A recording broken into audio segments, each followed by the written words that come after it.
बिस्मिल्लाहिर्रहमानिर्रहीम। मेरे स्टेज पर बैठे हुए तमाम कायदीन और मेरे सामने मौजूद गुजरांवाला के गैरतमंद नौजवान, हमारी माएँ बहनें, बेटियां, बुजुर्ग, सबको अस्सलाम वालेकुम।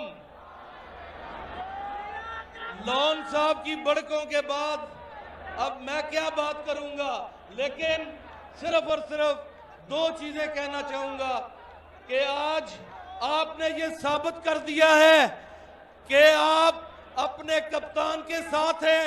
इस बदबूदार निजाम, इस करप्ट निजाम के खिलाफ अगर कोई डट के खड़ा है तो वो सिर्फ इमरान खान है और आप उसके साथ शाना बिशाना खड़े हैं।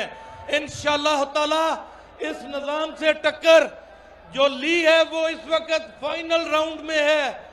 इंशाअल्लाह हम पाकिस्तान को उसका असल मुकाम जो बानिए पाकिस्तान ने सोचा था, जिन्होंने एक मुल्क बनाया था, मैं ये समझता हूं कि खान साहब का इस कौम के ऊपर वो एहसान है कि वो इसको एक कौम बना रहे हैं।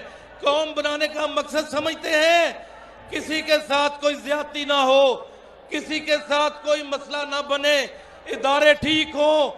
ये सब चीजों के लिए आपने साबित कर दिया कि आप कप्तान के साथ हैं। मैं आप लोगों का शुक्रिया अदा करता हूं, डॉक्टर यास्मीन राशिद साहिबा और तमाम क़यादत का। आपने साबित किया कि गुजरांवाला पहलवानों का शहर है और इंशाल्लाह कप्तान के साथ है।